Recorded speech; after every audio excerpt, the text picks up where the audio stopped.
On this week, City Guide 911 FM. City Guide 911 FM.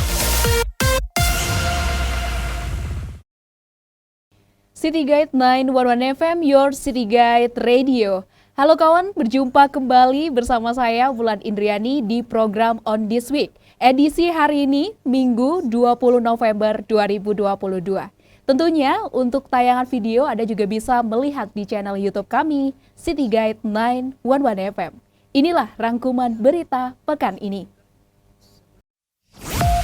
On this week, City Guide 911 FM. City Guide 911 FM.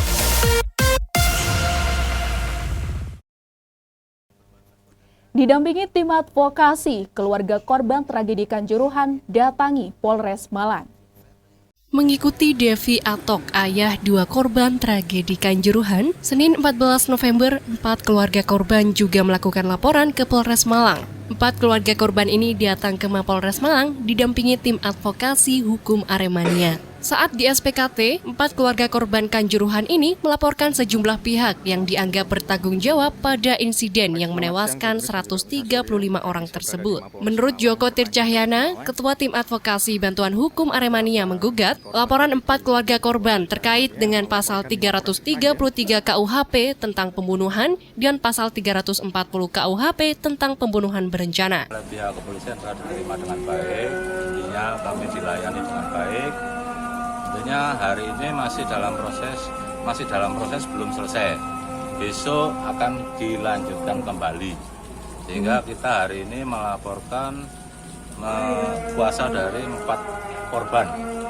4 korban yang kita laporkan di Polres di Malang ini. Jadi besok lanjutan dari proses ini. Dari 4 keluarga yang melapor ke SPKT Polres Malang, yang jadi korban ada yang suaminya, kakak kandung, dan anak. Sampai saat ini, sudah 5 keluarga yang sudah melakukan laporan terkait korban insiden Kanjuruhan.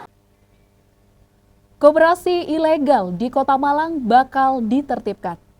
Kepala Diskopindah Kota Malang Eko Sri Yuliadi menyampaikan pihaknya bakal segera melakukan penertiban koperasi yang dinilai tidak jalan atau yang tidak punya izin alias bodong karena dianggap meresahkan masyarakat. Kata Eko, koperasi yang menjadi sasaran penertiban bakal dilakukan lewat teguran, lalu bakal dilakukan survei lapangan sesuai ketentuan. Nantinya, koperasi yang berjalan dengan baik bakal diberikan sertifikat untuk menandai sebuah koperasi yang berjalan sehat. Lebih dari 500 surat asa keadilan dikirimkan Aremania ke Presiden Joko Widodo. Puluhan Aremania yang berasal dari berbagai wilayah, Kamis 17 November kemarin berkumpul di kantor pos besar Malang. Mereka mengirimkan surat cinta dan asa kepada Joko Widodo, Presiden Republik Indonesia, terkait tragedi Kanjuruhan. Lebih dari 500 surat terkumpul dan dikirim melalui kantor pos ke Presiden dengan harapan surat cinta dan asa ini bisa membantu mempercepat proses penyelesaian kasus Kanjuruhan. Salah satu Aremania yang ditemui di depan kantor pos, Firman, mengatakan surat kepada Presiden ini adalah salah satu usaha korban Aremania mencari keadilan bukan hanya korban tetapi masyarakat Malang yang secara langsung merasakan dampak tragedi Kanjuruhan bisa ikut berkirim surat. Bisa dipastikan jumlah surat akan bertambah setiap harinya. Setelah menyerahkan surat di kantor pos besar Malang, Aremania melakukan aksi jalan kaki menuju Stadion Gajayana, sementara pihak kantor pos memastikan surat yang masuk dalam 2 hari diusahakan akan diterima langsung oleh Presiden. Dengarkan suara ini. Kami Arema membutuhkan keadilan. Kami pesan kepada Pak Presiden, lurus Pak, lurus. Pak Presiden, lurus. Kereta cepat Jakarta-Bandung sudah diuji cobakan. Mengakhiri konferensi pers penutupan KTT G20 di Nusa Dua, Bali, Presiden Joko Widodo bergegas kembali ke Apurva Kempinski pada Rabu sore 16 November 2022 agar bisa tepat waktu untuk hadir dalam acara uji dinamis kereta cepat Jakarta-Bandung. Mengutip Tempo, selain Jokowi, Presiden China Xi Jinping juga turut menyaksikan setelah rangkaian KTT G20 Presidensi Indonesia di Bali selesai digelar. Setelah menerima perintah, masinis dari Indonesia dan China masuk ke dalam kereta cepat dan menjalankannya perlahan.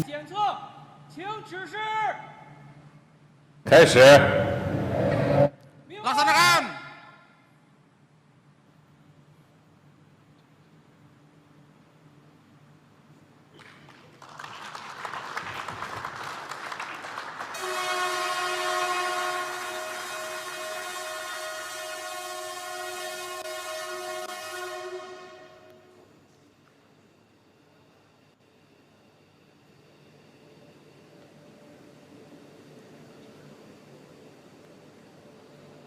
Dalam uji dinamis kali ini, rangkaian kereta cepat hanya dijalankan di atas rel sepanjang 20 km dari Tegular sampai ke Cikopo.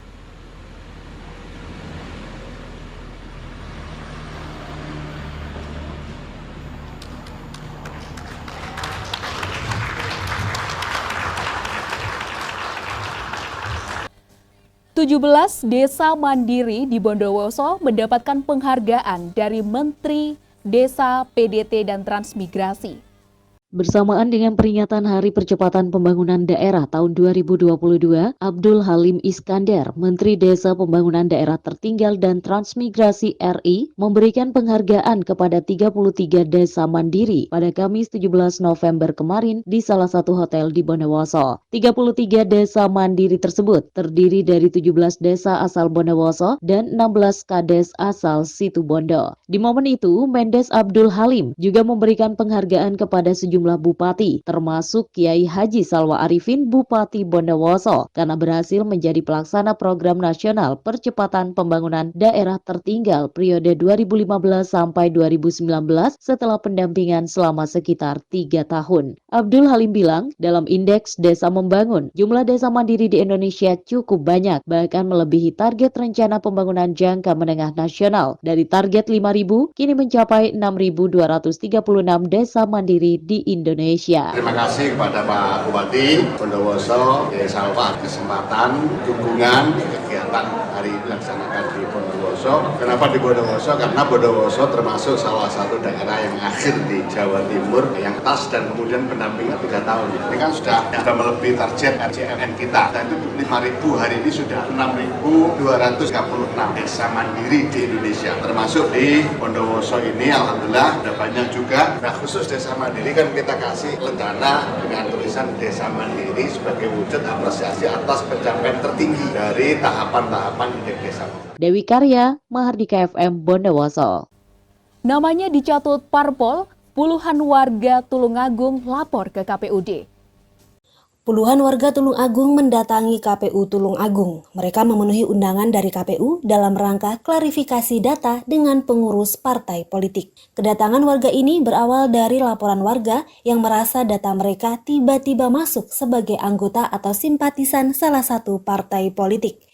Setelah melakukan pengaduan, mereka kemudian dipanggil oleh KPU Tulung Agung untuk melakukan klarifikasi. Data terakhir di KPU Tulung Agung ada 140 data warga yang tercatut dalam data partai politik. Mayoritas warga yang melapor berstatus ASN. Mereka khawatir data mereka yang masuk di parpol akan berimbas pada status ASN mereka. Buka helpdesk, di sana kita memfasilitasi partai politik dalam proses pendaftaran, verifikasi, dan penetapan nanti. Sekaligus kita memfasilitasi masyarakat secara umum. Seandainya ada masyarakat yang merasa keberatan ya namanya ini masuk dalam daftar keanggotaan partai politik dalam proses pendaftaran dan verifikasi sekaligus penetapan itu keberatan, maka KPU melayani pengaduan itu. Nah, hari ini kita melakukan klarifikasi. Jadi setelah masyarakat itu merasa keberatan mengadu ke KPU, mengisi isian yang ada di dalam helpdesk KPU, kemudian kita akan melakukan klarifikasi, kita undang yang mengadu itu, kita pertemukan dengan pihak partai yang memasukkan namanya. Proses klarifikasi data menurut Muhammad Arif adalah bagian dari verifikasi faktual data parpol. Proses ini akan berlangsung sampai Desember. Reni Vita, Tulung Agung. Kawan, itu tadi rangkuman berita di pekan hari ini seputar Malang, nasional dan internasional. Sampai jumpa di program On This Week berikutnya. On This Week, City Guide 911 FM. City Guide 911 FM.